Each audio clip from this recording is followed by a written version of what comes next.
What's up, everybody? Welcome to the Fitness Break Room podcast. I'm your host, Sam Pogue. I'm sitting here in beautiful Toronto, Canada, with my lovely friend, Mr. John Goodman, founder of the PTDC, the Personal Trainer Development Center, and founder of the Online Trainer Academy, entrepreneur, family man, incredible human being, blessed enough to get a few moments of his time to talk to you guys about getting into the fitness industry, his journey into building a really successful business that's impacted millions of fitness professionals' lives, and this ongoing journey of bettering himself and finding ways he can help others improve. And trying to have fun at the same time. So thank you very much for joining us and being able to share this time together. Hey, it's a pleasure, man. Give us a little rundown in terms of, you didn't come from the traditional fitness background and interning at X Place and exercise science, but you've somehow managed to build some really successful businesses inside of the fitness space, helping trainers grow, helping coaches grow in both online and in-person spaces. Mm-hmm. But you had a journey to get into fitness as well. What was that like for you? My journey to the place where I'm at now is actually defined by something that I call the ignorance quotient, but really is optimistic ignorance. Yeah. I knew so little about why I shouldn't be doing things that I just did them. And I think if there's a big lesson in the bit of a story that I'm going to tell you here, it's that maybe we should all know a little bit less about why we shouldn't do something before we go out and try it. Yeah.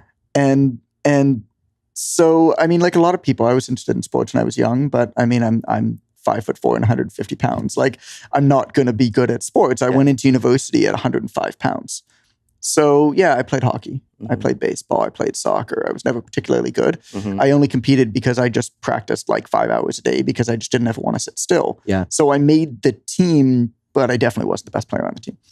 And by the time hockey came around and it became impact, like I just got crushed. Yeah. I mean, I was faster than everybody else, but if they ever caught up with me, I mean, I was just flattened. Yeah. So I discovered kinesiology, which I studied in university. I was never that good of a student going into university, but grade 12, I picked it up and studied kinesiology, was a trainer from second to fourth year university at the university gym at the University of Western Ontario.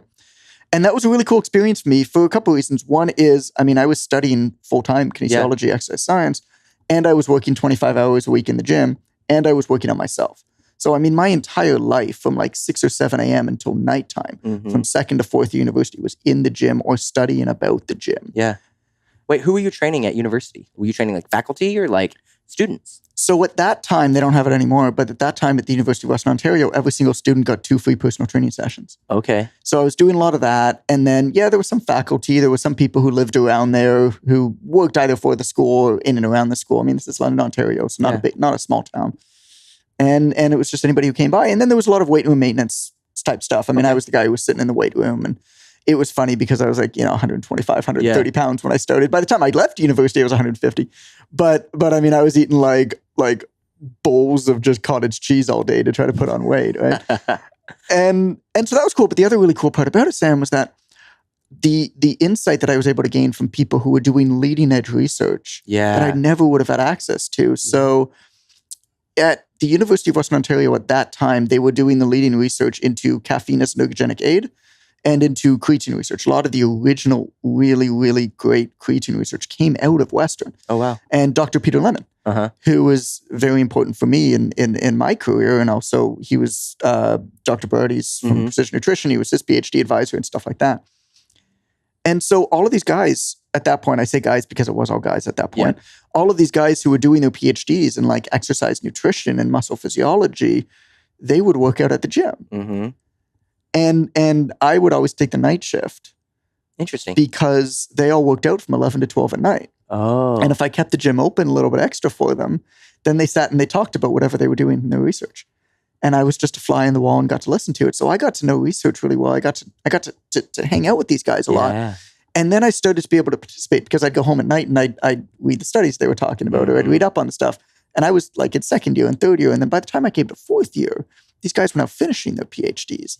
And I could participate in the conversation. So I went into training full time with a kinesiology degree, with 3 years of experience, with also this unbelievable breadth of experience from this other stuff I was doing.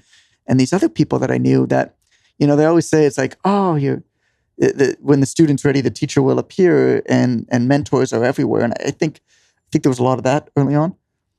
And then when I trained, I was like a lot. I mean, I'm like a lot of other Jewish kids from affluent families. Like I thought I was going to be a doctor. Mm-hmm. Every adult, I was telling you before, every adult that I ever knew was a lawyer, doctor, teacher, dentist, accountant. Mm-hmm. Every single one of my friends is that. My family is, my dad's a businessman, my mom's a teacher, my sister's a lawyer, my brother's a banker, my other brother's a teacher.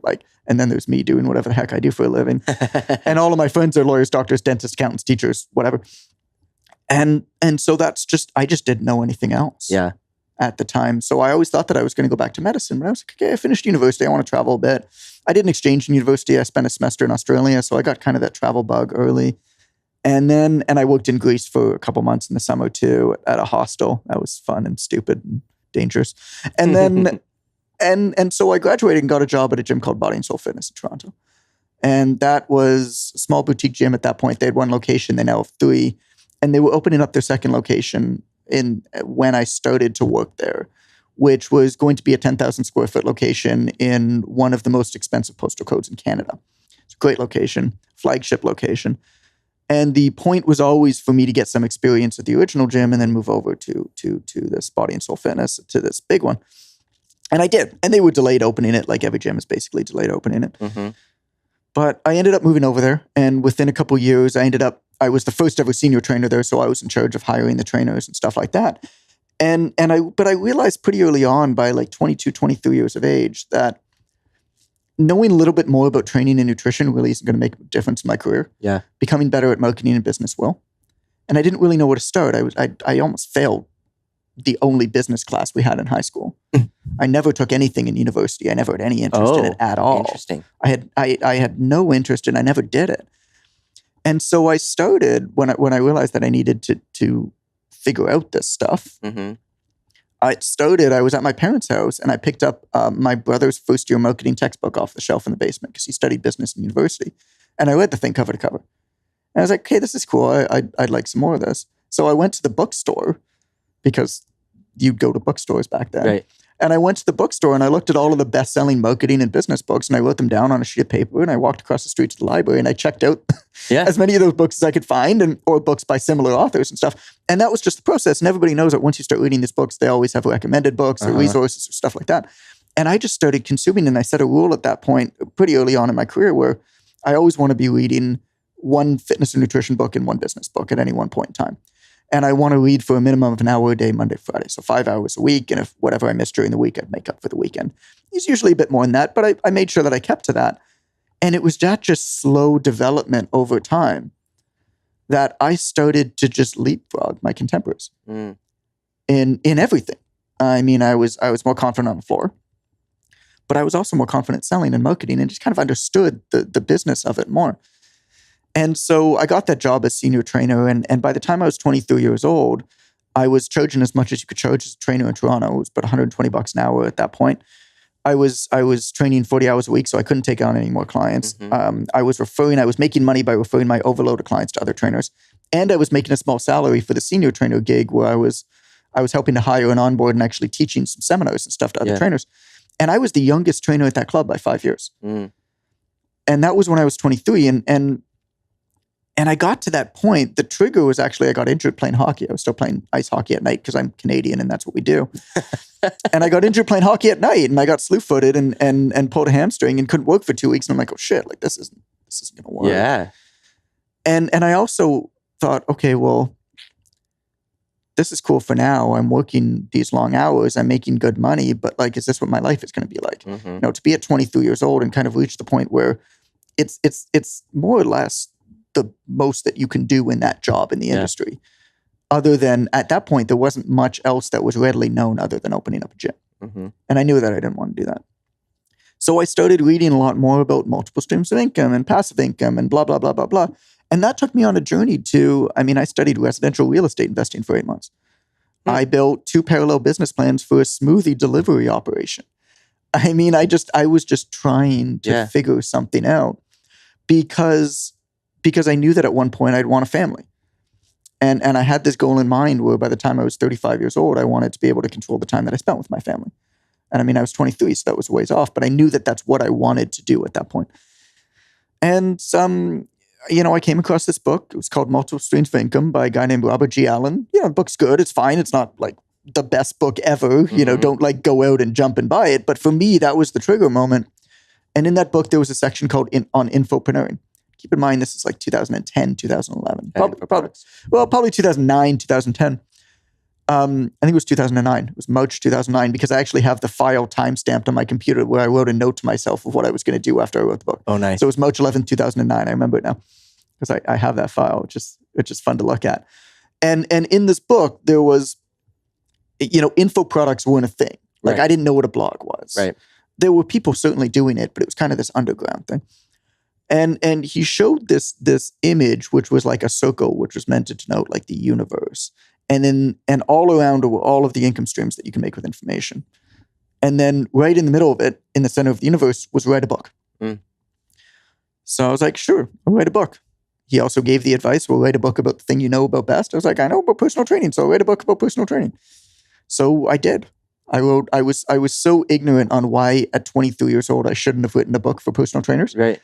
That I wrote a book for personal trainers. I had no idea what it would have taken to get the thing edited or marketed or put it out in the world. I had no network, nothing. Did you like writing back then? Nope. That was the first thing that I had written that I wasn't forced to write. Yeah. Ever. Yeah. I was never that kid who like sat at home with a notebook and like wrote short stories to myself. Right. Never. And it just kind of happened. I mean, every day I'd have a clipboard, and on the back of my clipboard, I wrote down everything that I did. And I'd go home at night, and this was like, pick up garbage, deal with this objection from a client. Or somebody else came in and told me about somebody that they thought might be interested in my services. And I just write that down on the clipboard, and I go home at night, and I just write about how I dealt with that. Yeah. And that's effectively my first book, Ignite the Fire, mm-hmm. which, I mean, now 8 years later is the Chinese version's coming soon. It's translated to Spanish. It's used in certifications in India. It's used in mentorships all across the world. It's used in tons of colleges and as their education. Mm-hmm. And I like this story particularly because I was so unbelievably ignorant on why I shouldn't do the thing. I mean, there were so many people who were better suited to write that book than me. Yeah. But they didn't write it, and I did. Yeah. And if I had thought about why I shouldn't have written that book, I wouldn't have written the book. It was unbelievably hard. It was unbelievably expensive. And it sent me down a path that I never knew that I wanted. I never desired. And I don't know, 8 years later, now I'm here. I've written 7 books, and, I'm not training clients anymore. I'm still in the fitness industry, and I miss training clients, but my career took me other ways. And, things kind of just compounded on one another since then.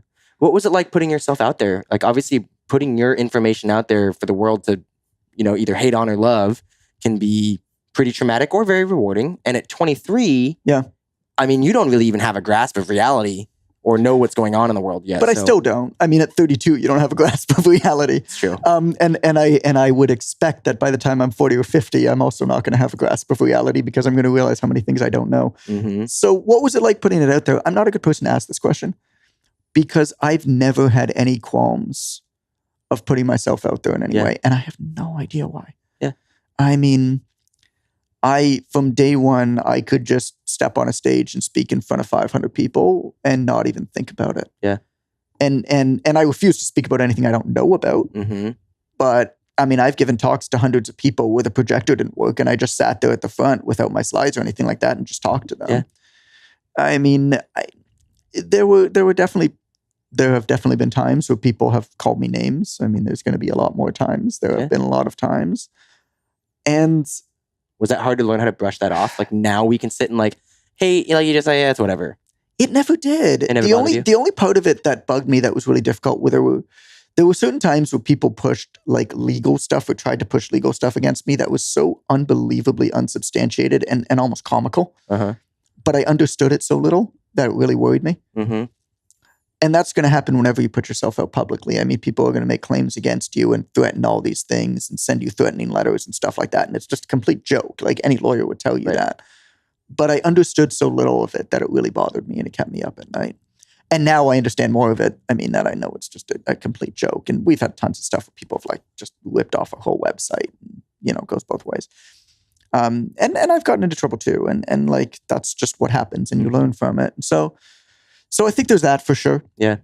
The only thing that's really still gets at me that I work on more and more and more is is jealousy, is, that person has something that I feel like I want or I deserve. And why am I not getting that accolade? Why are they getting that accolade? And it's funny because every time I take a step back, I'm like, yeah, but they're doing something that I don't want to be doing. So, so what if this person recognized them? I don't want anything to do with that. And it's funny, I always have this dream of like becoming a New York Times bestselling author. And it's the stupidest dream in the world. Because number one, anybody who understands that list knows that list can be gamed. I mean, you can just buy your way onto that list for a few $100,000. And I know lots of people who have done that. And the other thing is, it's like, if you're going to write a book, write a fucking book. Write a great book. Yeah. Write a book for a certain type of person. And it's going to sell to that person. And I think I've proven that. I mean, I'll put together a book to a niche of a niche. We put out a 2-book box set called the Highly Wealthy Online Trainer Series. Book 1 is Habits. Book 2 is Marketing Breakthroughs. Like the tiniest audience you can possibly imagine. We sold out the first printing of 2,000 books in a day and a half. With no ads, with 3 words on social media that literally said, check your email. And it was 1 email. So what are you doing? Yeah. And I've had it explained to me by a few people before. They're like, look, every New York Times bestselling author wants to be an internet marketer, and every internet marketer wants to be a New York Times bestselling author. Like, you just always want what somebody else has. Yeah. But still, going back to your question, I'm not a good person to ask about how to deal with putting yourself out there, because it's just, I've been so ignorant around why I shouldn't do it. And I retain that ignorance that I don't even think about it. Yeah. And I've never thought about it. And I have no idea why. No clue why. But what does still bother me, what I still struggle with is absolutely that jealousy. And look, I know there are a tremendous amount of people jealous of me in my position. Yeah. And some of those people are probably people who I'm jealous of. For one way or the other. It's the stupidest thing ever. I mean, this is why, like our brains are just, we grew up in a time from an evolutionary sense, where like things were harder and like things are too easy now. So our brain needs to give us a reason to like stress out about stuff. Yeah. Let's go back to like, you're naturally, not that you can't be public facing and you like to speak, but you recharge by being introverted, right? You like your alone time. You like a little bit of quiet time for you to recharge. Whereas I'm the opposite, right? I love to be around people. I love the interaction. That fuels me. But a lot of introverted people, especially in fitness, find that like, well, I'm not the high pageantry, raw type like you or me and like Martin Rooney or Mark Fisher types that have that, right? And so they never think that they can put themselves in a speaking role or that they can be in the front of the stage, right? Was there anything, like, did you have experience growing up? Like, how did you get comfortable? Was there ever a spot? I mean, you said you just naturally did it, but as an introvert, that's got to be pretty taxing on you. I mean, look, everybody who thinks something and thinks that anybody else is going to give a shit about what they think about has to have a pretty big ego. Yeah. And so I think I've always had an ego. Yeah. I've done a tremendous amount of personality assessments, and some of those have been like, get the people close to you to answer these surveys about what they think of you. And my family is always funny because they're like, John really thinks a lot about himself. and I mean, I think that's grown over time. You can't write books and have tens of thousands of people and get, I'll get multiple messages, people being like, oh, I loved your book. I love this thing. It's like, you can't have that happen and not have that feed your ego. Yeah. But I think I've always had an ego. I think that from a very young age, I've always thought that most of the ways that people do most things are pretty stupid. And whether I'm right or I'm wrong, I'm very strong in my convictions around that. And that's why I'm gloriously unemployable. Yeah. And I could never work for anybody else. But I think that's also what's made me, it's kind of self-selected me for what I'm doing now. Yeah. I always tell people, I'm like, 20 or 30 years ago, I'd be a bum on the street. Like back in the day when entrepreneurship was not something that your parents bragged about, I would be unemployed. It's just at this weird junction of time, for whatever reason, the unique skill set that I'm born with and the way that my brain works is chosen for. Yeah. And that's luck. That's nothing else. And I think the skill is in recognizing that. And I think that's a good lesson, is anybody who's reached any level of success has been lucky. Yeah. But the people who have done really well have recognized where they were lucky and doubled down on that and produced that skill. So what was your original question? I'm like a politician most times. I just answer the question that I want to answer instead of your original question. Because a lot of introverts or people who associate with being introverted can't see themselves on the stage. Oh, I see what you're saying. You know what I mean? And yes, you naturally just did it, but a lot of people are like trying to go in that journey. Like, I want to be in the front of the room someday. They're like, God, there's it's a lot so of misconception hard. around what's an introvert and what's not an introvert. I mean, a lot of people say, hey, number one, I mean, for some reason it's become cool to say that you're an introvert. I think a lot of people who say that they're introverted aren't. I mean, I don't really know whether I'm introverted or not. I know I have introverted tendencies, but the misconception is like, put it this way. You're a token extrovert. You start your day with 0 coins. Every interaction you have with somebody, you gain a coin. Yep. I start my day with 5 coins, and every interaction I have, I lose a coin. Mm-hmm. And when those coins are done, I need to be by myself for a few minutes. Mm-hmm. And it doesn't have to be that long of a time, but I need to recharge. I need just a little bit of silence. And that's why, I mean, I take myself to comically remote places pretty much all the time. Yeah. And I've lived in an off-the-grid eco home in Uruguay, to islands in Thailand, to, I mean, for anybody who doesn't know, like the last 6 winters I've lived abroad, basically October until like March. We've lived abroad, and a lot of it has been really remote places. And I built my platform very, very purposefully to not rely on audio or video because of that. Mm-hmm. Because I go to such remote places. Now it's a bit less of an issue, but 6 years ago it wasn't, where internet may not be that easy to come by. And reliable internet where you could upload audio or video definitely wasn't easy to go by. Totally. So I wasn't willing to build a business, no matter how big it might have built with audio and video. I wasn't willing to build a business that would take away from my ability to travel and explore and experience places like that. So the whole introverted thing is interesting. You need to step away for a bit, but that doesn't mean that you can't be at the front of the room. Totally. And I think if more people understood what introversion is and isn't, they can both identify whether it's them or not. And if it is them, work with it. Yeah. I think probably the most important lesson for anybody in business or otherwise is just know yourself. Mm-hmm. Like I said, I've done a tremendous amount of personal reflection, but also psychological analysis. Yeah. Testing, been assessed by people. Like, I know myself. I know what I should do. I know what I shouldn't do. I've built a series of what I call objective filters, which are just objective questions that I ask myself so that I don't make emotional decisions. And what that allows me to do is be completely confident in what I choose to do and what I choose not to do, and how I spend my time and how I don't spend my time. And it has less to do with any financial ramifications, and more to do with just, in an objective state, when I've really thought about it, what kind of a life do I want to live? Yeah. What kind of a person do I want to be? And we're seeing this now come out where there's so much mental health, stigma, and there are so many issues amongst unbelievably quote unquote successful people who we find out are miserable and in some cases freaking hanging themselves.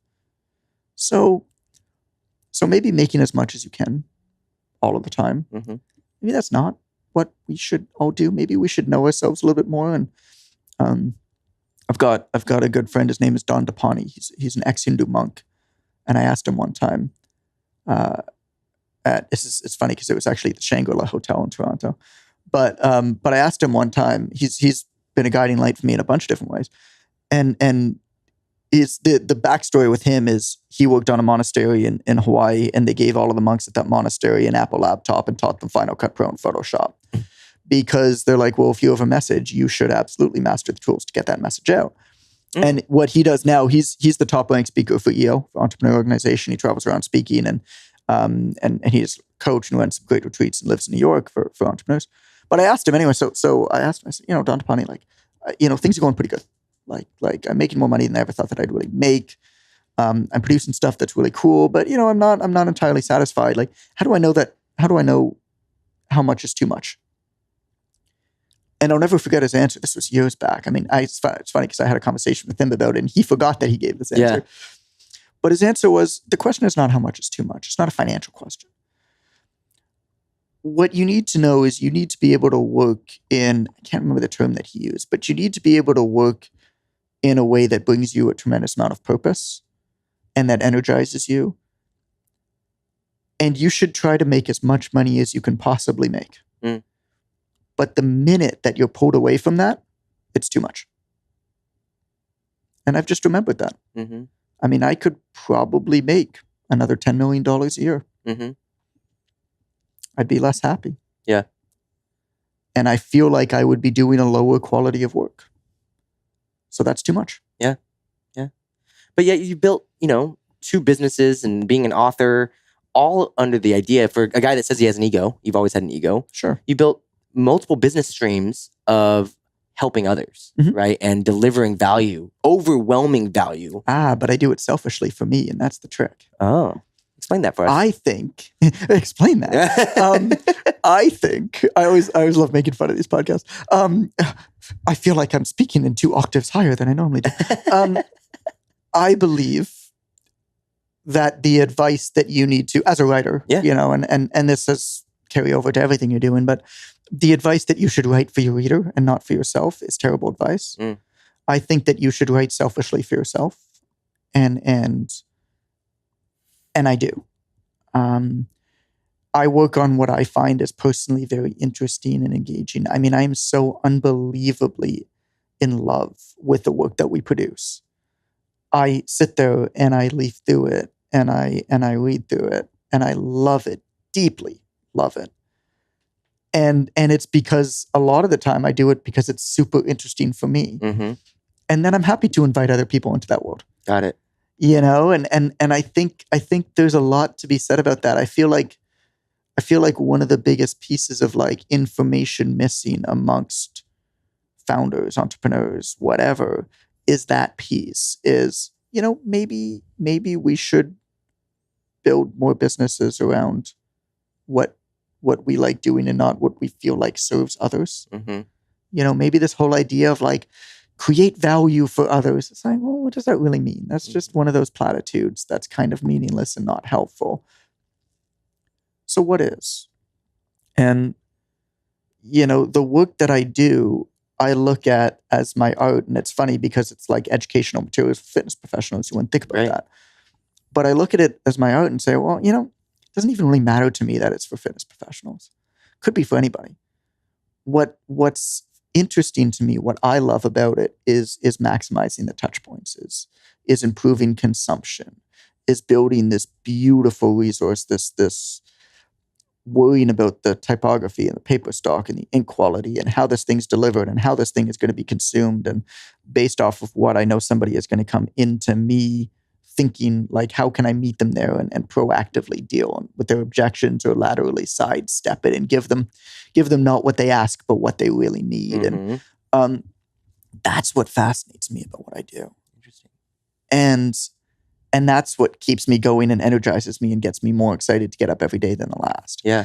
It's not the money that comes as a result of it. I mean, the money that's made needs to be made so that we can continue to fund the organization. I mean, I've arguably the most talented editorial team in fitness right now working with me. Yeah, you poach killers. Yeah. And I mean, and they're, they're not cheap. Yeah. So you need to make a lot of money to pay them. Yeah. But that's a byproduct. The reason why I love working with them is not because I feel like it's like the best investment you could ever make. Mm-hmm. I mean, I could argue that point for a long time, whether I do or I don't. And I could argue both ways. But it's because the work that we're producing is truly world-class and is special. Mm-hmm. And anybody who goes out of the way to find it recognizes that. Yeah. And I think that's the final point that I'll dwell on here is anybody that finds it, you should be honored to find us. Mm-hmm. When you find us, I want you to say, where have you been all my life? Oh my God, this is amazing. I don't want you to say, whatever, I feel bad about myself enough right now to answer this 15 minutes to call to in a Facebook ad to maybe be sold this thing. Mm-hmm. Like I want you to be at the point where you're looking for the best and you find us and you're like, oh my God, this is unbelievable. Yeah. Because think about what happens then in building an audience and people who are going to buy from you for their life.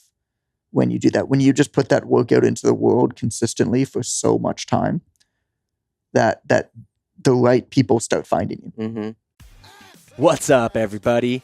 A lot of you have probably seen by now that I have taken a new job. As of 2019, I am now living in Boulder, Colorado, and working for a fitness technology company called TrueCoach, where I am the vice president of brand. For those of you that don't know, TrueCoach is the #1 app for coaches who want to train more clients in less time. The easy-to-use online platform humanizes the online coaching experience, so your clients will think that you're right there next to them every step of the way. The goal is to give coaches their time back so that you can go to the seminars you've been dying to take a well-deserved vacation, or even just have a day off. Head over to truecoach.co and sign up for a free 2-week trial and use promo code FitnessBreakroom for 25% off your first month. So you went through, you wrote Ignite the Fire first. Yes. Right? And then what came next? PTDC or OTA? Well, PTDC, no, OTA came a long time ago. PTDC, the Personal Trainer Development Center, was actually built as a website to promote the book originally. Okay. And for anybody to know, the Personal Trainer Development Center it's now become the largest independent collaborative blog for trainers on the net. But at the time, it was like John Goodman's blog writing in his one-bedroom apartment. But I was smart enough to make it seem like it was bigger than it was. Yeah. Our original logo actually had a building in it. And that building we put there because we're like, well, we want to make somebody think that we have an office. Yeah. And so we did. God, that's so funny when I look back at that logo. I'm like, what was going on through my head? Just iterations of where we are in our lives. And iterations of where we are. That's right. And so the book came before the website. And the website was like, okay, well, I have this book now that I think is pretty good. I need to figure out a way to get people to read it. Again, I didn't know anybody. Mm-hmm. And so anybody who I could think of, I basically just cold emailed. Mm-hmm. And people I connected to on Facebook, I just started friending people on Facebook that looked like they were in the fitness industry. I mean, that was how it started. Yeah. And then they, of course, started seeing my work, and then they were like, okay, well, this stuff's pretty good. We're going to be a part of it. And then I built a platform that helped people who were a part of it, which I think is a big thing. Yeah. Now, a lot of people pay lip service to supporting others. Mm-hmm. Very few people really do. Yeah. And so what this platform, the PTDC, did was it published others. It really supported others. I mean, still to this day, every Sunday, we publish a list of the best fitness articles somewhere else on the net. Mm-hmm. And the people who choose the list are 2 people not associated with my company that choose the list, and nobody in my company is allowed to do anything to it. Like, they actually go in and they publish it because I want it to be 100% without bias.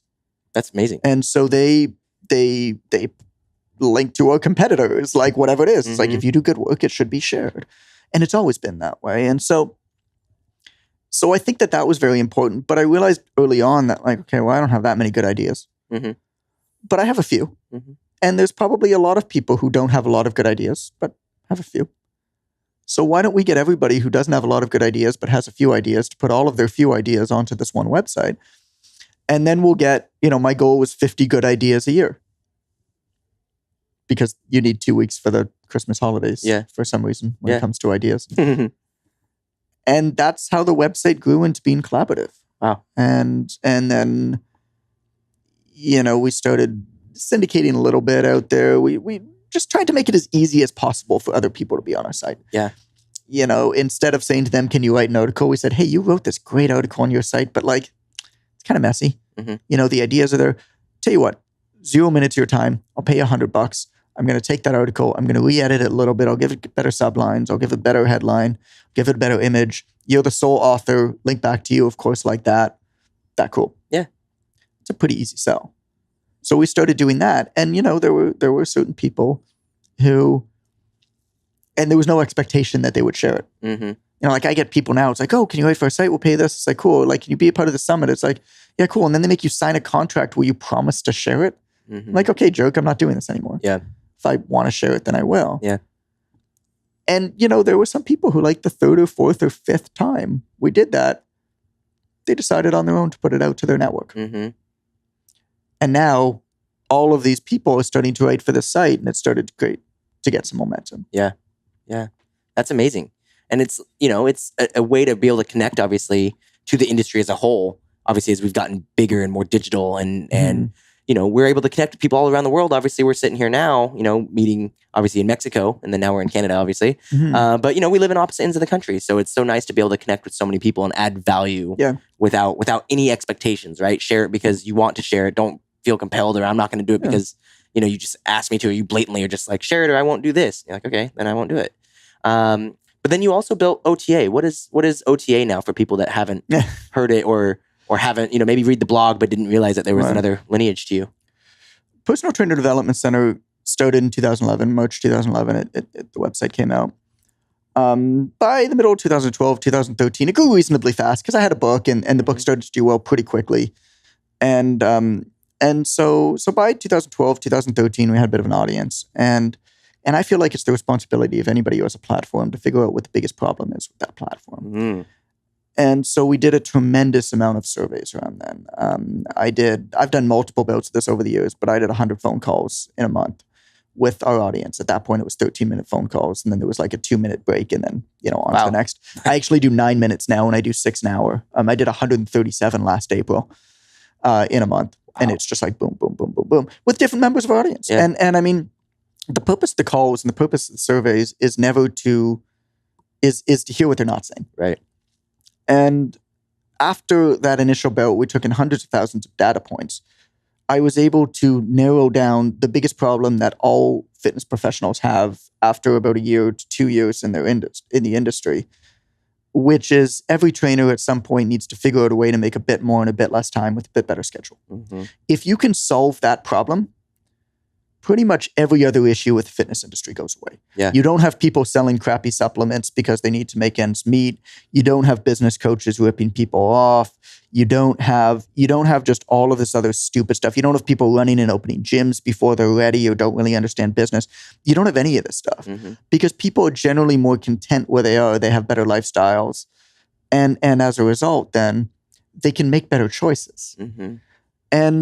And that's really what matters. Yeah. I mean, it's not that any of those things are necessarily bad. Like if you decide to sell supplements and decide to get involved with a multi-level marketing company, fantastic. But do it thoughtfully. And the same thing with opening a gym, fantastic, but do it thoughtfully. And hiring business coaches, mentors and stuff the same. And so once I knew what the problem was, I think what a lot of people miss whenever they're trying to achieve anything these days is they don't actually define what the problem is. And that's just everything that you do. Like I get people ask me all the time, like, what's the best software for this? It's like, well, do you really know what you want to get out of your software yet? Or like, what's the best software? It's like, doesn't matter. Why don't you take a step back and say, what are the 3 top things I need to get out of a software? Yeah. Then you go out and you find the first software program that does that and you pick it and you never think about that problem again. I mean, you need to define. Yeah. And we teach this in the Online Trainer Academy. What's your freedom number? How much money do you actually need to make a month? Yeah. If you don't know that, nothing else matters. That's the first step. So anyway, we had this problem. Trainers need to make a bit more in a bit less time with a bit better schedule. Cool. I think that's everybody. How the heck are they going to do that? In one of the surveys, somebody mentioned online training. Keep in mind, this is back in like 2012. Nobody really knew what online training was at that point. Again, some people were doing it, but definitely wasn't ever. So I was like, oh, that's interesting. So I started diving into it a bit more. I started thinking about it a bit more. Nobody was teaching it, so there were no models to learn from. But I built what I think is the first published model for online training because I realized that it was the best solution for that problem. And I'll still to this day tell you, most people who do online training are not going to be online trainers for the rest of their life. But it is the best first step that you can take to get away from this sometimes abusive fitness industry paradigm and own that space to be able to figure out where your place is in the industry. We're not in the industry, which is also perfectly fine. We have a lot of students who have moved on from the fitness industry and they still use the stuff that we teach them in whatever they're doing. Yeah. Because any good business marketing advice is carryover. And so I built this business model for online training, how to do it, how to take care of your clients, whatever. I took in 24 coaching students, put them through this business model. It was kind of like a beta group. 22 finished out of the 24, took in feedback, what worked, what didn't work. We worked the program, presented it, and turned it into a course called 1K Extra, which came out in the first time in 2013. I think it was September. 1K Extra, we had 450 students or something like that. Again, took in feedback from them, put it out again. 1K Extra went through 3 major versions, 5 iterations, I believe, until 2016. And so every single time we opened and closed it, watched what our students in, took in feedback, and just continued to improve the systems. Mm-hmm. And we were the first people who were really teaching this thing. Yeah. And by the time anybody else was teaching this thing, we had trained thousands of people to do it already. So we had known what worked and what didn't work, and also how many different types of things work. And what's really important is figuring out what the best thing is for you, not what the best thing is, because there is no best thing. There's the first hint. And so in 2016, I finally felt confident enough to evolve 1K Extra into the Online Trainer Academy, which came out in September 2016. And that came complete with the first ever textbook on the subject. And it's the first ever certification on the subject. Online Trainer Academy now in 2018 has gone through 3 versions. I mean, it's now in version 2.0. But we're finally at the point now, we actually just finished a launch of it as we're speaking. Finally at the point now where I actually didn't have to change the textbook for the first time ever since 2013. I didn't have to make a single change to the textbook. Wow. From one launch to the next. So it's gone through like at least 10 pretty major iterations since then. And I mean, tens of thousands of students. Like I could never prove this, but I'm fairly confident in saying that we've helped more people transition to online training, either part-time or full-time, than everybody else put together. And you're not just doing a fluff course of like, oh, you just need to get clients online and use Microsoft or Excel or whatever. Like you have distance learning experts, right? Like you have trying to find the textbook. We've got a 350-page textbook. The best distance learning experts in the world, right? You've had from what? Oxford and like Harvard? What were the 2 schools? Oh, yeah. You're people talking like about reviewing it, like to make sure that people like, because learning or education isn't just about I tell you the information, right? You have to adhere to it. You have to digest it. You have to understand it. And when you deliver something online that's experiential for them to have to like, oh shit, that's so foreign to what I've ever heard, and then have to learn how to implement a system when you're not there hand-holding them, or you're not there like, okay, every step, John, here we go. We're going to do this now. And it's so broken down for them to learn and understand so they can roll it out. Yeah. You know? I'm very passionate about distance education. I think it's done very poorly. I think even a lot of programs that have good information, their delivery is so bad that it doesn't really matter. I mean, put it this way. The acceptable completion rate for a distance studies course sold is 10%. The acceptable actual application rate for a distance studies course is 3 to 5. That's acceptable. That's unacceptable. Yeah. So we have a 60% completion rate, and that's still not acceptable. Yeah. And we're working to improve that.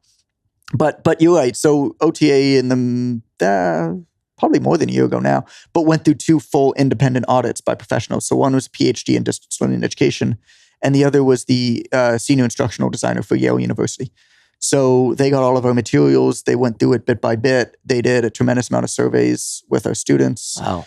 They looked at stories, testimonials, et cetera, and provided us both with, I mean, these are 2 independent ones, so they weren't together. They provided us both with independent reports. A lot of empirical data. They introduced us to a lot of studies of what's good and what's not. And they were both really impressed with the course and the program. But some very, very good thing, some improvements came out of it. For example, we were too much in one learning style in the textbook. So we added in a whole bunch more sort of process maps and illustrated designs of stuff. The digital portal, we improved the way that's done a lot more, and just guiding people from one thing to the next. The introductory materials, instead of just saying, here's the first couple lessons in the course, the first mini course that you get is you await your textbook in the mail, something called Finish What You Start, which teaches you to actually follow through on stuff. Yeah. Teaches you to manage your time better, teaches you to focus, teaches you to overcome fear, and teaches you how to know what to listen to in terms of advice from others and what not to. Interesting.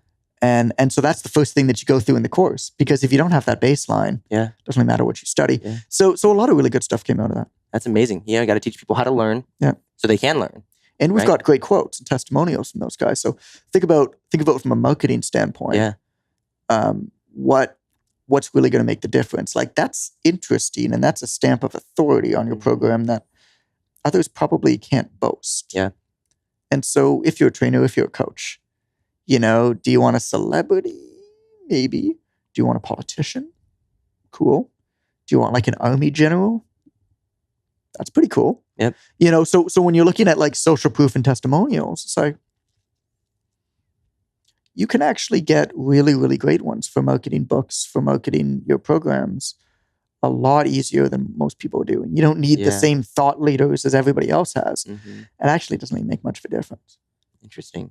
Well, along that, you know, in terms of like, that's probably wasn't cheap to have them come on and audit your program. Yeah, but it's paid for itself many times over. And you're that type where it's like, I will spend the money up front to add more value, right? To go the extra distance, right? When I'm sending Sam a book, I'm highlighting a spot in the book I think that he'll really resonate with a post-it note and a personal letter, and I'm sending you this book. Like, that's huge. Like, that's not cheap for you to do, right? And then it's like, and asking nothing in return, and that person's just like over the top service, making people feel like they're a part of it is genuine. I mean, who you are, right? And not only as a business entity, but as a human, as a man, as a professional. And I think that's something a lot of people can really, you know, learn from. But thank you. I think this all comes down to like the theme of the conversation, which I kind of self-selected at the beginning, which is this optimistic ignorance, is I know so little about how things should be done. Yeah. And I go out of my way to know so little about how things should be done that I just do things the way that I think should be done. And don't get me wrong, I make mistakes. Yeah. I mean, I've made multiple mistakes this year on ideas that have cost me many tens of thousands of dollars. Mm-hmm. You know, we sent out an entire mailing that cost over $30,000 that arrived 3 weeks late. It's just, so we make mistakes. But then there's other stuff that we do that's, really, really cool and interesting and different. And I think I only am able to do that because I know so little about why you shouldn't do it. Yeah. Yeah. Like this whole idea of like, know your numbers and maximize revenue. It's like, nah, I don't. Mm-hmm. I don't maximize revenue. I'm not as efficient as I could be. I'll be the first to admit that. But I really feel like that's not the way to do business today. Yeah. And I feel like that's not what's going to set you apart. You need to be responsibly with your financials. Mm-hmm. You need to be responsible with your financials. But you also need to understand that it's going to cost money to do stuff different. And if you want to stand out and be remarkable, there's a couple guidelines to go by. One of them is always look for ways to get disproportionate returns for time and money invested. Use custom stamps with your face on it, going like this to the camera, and send people that. It's going to cost you couple extra pennies. But you send somebody a letter or a marketing material, and all of a sudden now, just because you put that stamp on the envelope and not a regular stamp, I have people whose kids collect my stamps. That's funny. I did a mailing. It was a marketing mailing. We sent it out to 5,000 people in the States. And it was a pure sales letter we sent to them. It was like a 15-page sales letter. And because of one thing that we did on it, because we put like a post-it note, like a handwritten post-it note on there, it's so easy to do. And I mean, this is just like old school direct mail stuff. Mm-hmm. We had over 100 people share that on social media that we know of. Wow. Who's sharing your advertisements on social media? I mean, when we send people like stuff with the stamps or the boxes that we send the Online Trainer Academy with, I have custom packing tape with my face on it. Yeah. So instead of just regular white clear packing tape, it's got my face on it. Mm-hmm. Stupid, idiotic, so unbelievably stupid. Yeah. But it's also really funny and different. Mm-hmm. And if you have to send somebody a brown or white box that's unmarked, because you have to, we have custom boxes that we send it in, but you still have to put it in another box for shipping. If you have to use that box, how can you elicit that hit of dopamine in somebody when they first get it, knowing that it's the thing that they've been waiting for? Yeah. Custom packing tape. Yep. Costs a couple bucks extra for like a ream of packing tape. So what? Now I'm all of a sudden getting people super excited when they get it. They're sharing it all over social media. And it's just like one more thing where people are like, okay, this is a different kind of company I'm doing business with. Yeah. It's very much like another company, Orange Shoebox, Nike. Yeah. Big deal for them. Mm-hmm. So, and Amazon has their boxes with the smile on it whenever it comes. Absolutely. Yeah. And it's just, everything's weird till it's not. Right. And then there's the whole like learn the rules like a pro so you can break them like an artist. But it's really like, okay, I understand that conceptually this is what the business is, but now I'm going to go over the top or I'm going to do extra. And yes, what people feel is like, oh, that's just extra money you're spending to do nothing. And you're like, nope, It's not. It actually makes me stand out. Like if your mailing and my mailing both show up at their house at the same time, guess which one gets opened up first? Yep. The one that's got my mug doing this on the tape, right? Well, look, the other part of the business that we started is called Fitness Marketing Monthly, which I gave you a couple copies of the other day. I mean, this is a paid print newsletter service. It's analog. We print it and we ship it to your house every month. There is not a single person, if I had done a survey of 100,000 people from our audience, there is not a single person who would have said that I want a paid print newsletter service. Mm-hmm. But what's the actual problem? So when we did all these surveys, we realized that there were a lot of people who really, truly wanted to get better at marketing and business development in the fitness industry. And they were trying. Yeah. And they were trying to learn, but they were never getting anywhere.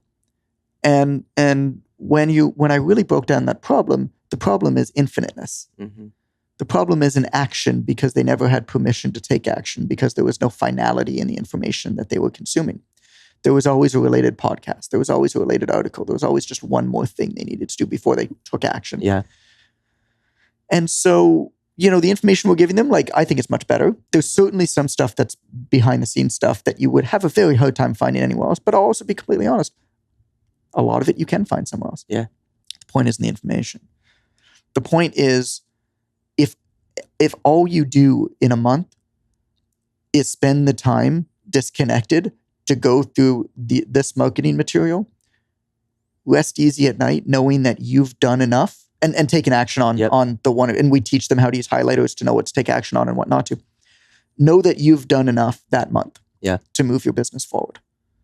There's finality. It's an analog status bar. Yeah. The pages on the right side go over to the left side and get thicker, and then the book's done, and you close it, and now you're done. There's nothing else. Yeah. Now you take action. That's what we provide people. We provide people with finality. And that's just a matter of, I think you have to understand your audience really well. You need to understand like what they really need versus what they say.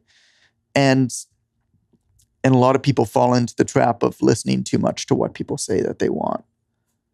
And I'm not the first person to say this. I mean, Henry Ford once said if I asked people what they wanted, they would have said faster horses. Yeah. Steve Jobs said something similar. I don't remember exactly what it was, but it was something like people don't know what they want until you give it to them. Yeah. And I mean, it's true. It's true. Like, this thing crushes, and people absolutely love it. I couldn't tell you the last nobody time would I have wrote desired something. it. Yeah. Yeah. Yeah. It was like opening it up. I was like, oh, this is so novel. Yeah. So, and it felt so good. It was just a read. But it's so not novel. Yeah. Isn't that the stupidest thing? Totally. It's so not novel. It's so ridiculously archaic. Yeah. It's analog. Like, direct mail newsletters were going out in the 40s and 50s, man. It is not novel. It's purely one of those, if everybody's zigging this way and going digital, you have to zag. Yeah. And actually, the headline on the first issue is when they zig, you zag. Yeah. Yeah. Because the first issue is called, the theme of the first issue is Defy Industry Norms. Mm-hmm. And I mean, that's what you have to do. And we've seen it. We've seen it over and over and over again. I mean, I run an online marketing company and we do basically everything in print. Yeah. I mean, we have thousands of print information items going out to people every single month to over 80 countries. Wow. Do you have any idea how, well, you probably do because you're on it, how difficult it is to ship? Yeah. And how expensive it is to ship? Yep. And how much your margins are cut when you ship? Mm-hmm. I mean, a lot of people don't know this. If I sell a book to somebody in Australia, I'm probably losing money on selling that book. Yeah. It's just how the finances work out. And so when you do business that way, you're no longer an internet marketer who has 80% profit margins. Yeah. You've got to run a real business. And you've got to do things where you take care of your back end and you take care of customers so that you minimize your customer acquisition cost because your customer retention cost is so low. Mm-hmm.